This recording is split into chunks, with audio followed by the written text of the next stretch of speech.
Let's talk about the present perfect. Present perfect is a tense that you can use to talk about actions from the past that relate to or continue in the present moment. Present perfect is a compound tense. This means that you're going to have two parts, a helping verb plus a main verb. The helping verb that we're going to use is the verb haber, and we're going to conjugate it in the present tense. Ellas ha, hemos habéis han. We're going to use that together with the past participle of our main verb. To form the past participle, you're just going to take off the AR from the regular infinitive and turn it into ado, or take off the ER-IR and make it into ido. This graphic gives us a great idea of how the present perfect is related to other ways to talk about the past, including the preterite and the imperfect. If we look at the timeline, we have the past, we have the straight up and down arrow here, which talks about the present, and then on the right hand side we would have the future. The preterite is represented with a bar with two dots, a dot on either end, because the preterite is about an action that is completed, something that somebody did in the past. The imperfect has arrows on either end, because it also took place in the past, but it's not a completed action.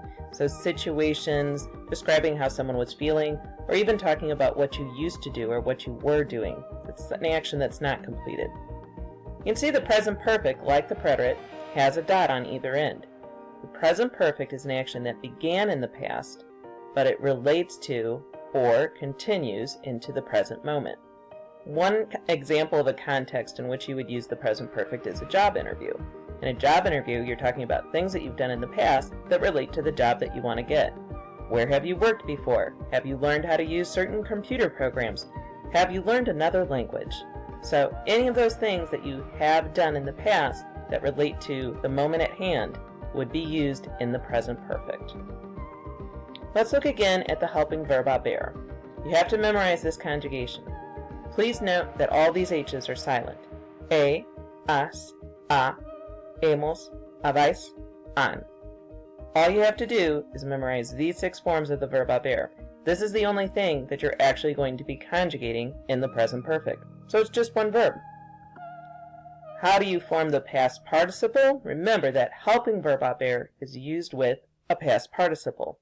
Regular past participles either end in ado or ido. And when you're using them here as a verb form together with the verb haber, you don't need to do anything to the end. They're always going to end in o. Of course, there are a lot of irregular past participles. You've seen these so many times that you should have them memorized by now.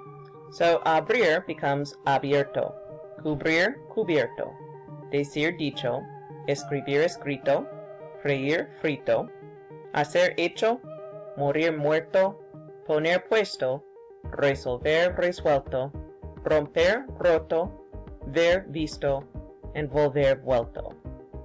These are really important to practice with Quizlet or make your own flashcards. All of these are listed in your gold final exam review packet.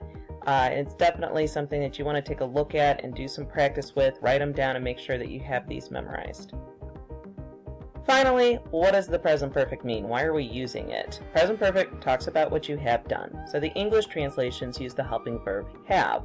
It's different than the verb have like tener, meaning that you possess something. This have only has meaning really when you use it together with a verb, a past participle. In English, most past participles end in ed, but there's a lot of irregulars. For example, this verb here, eaten, where the verb to see becomes seen. These examples at the bottom are things that people have done or have not done. So, no, yo he ido allá, no he ido allá, ya. The little word ya in there is something that we can use to talk about what you have already done. And we can also use that little word todavía to talk about what you have not done yet. What you've done already, ya. What you have not done yet, no todavía. Notice also that when you have a word like no, or you have a little direct object pronoun like lo, we are putting those before the form of the verb haber. You never can separate the form of the verb haber from the past participle in Spanish. Those two always have to be right next to each other.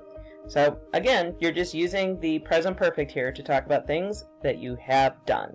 So if your sentence in English says something about what has happened or what somebody has done, that's where you're going to use the present perfect.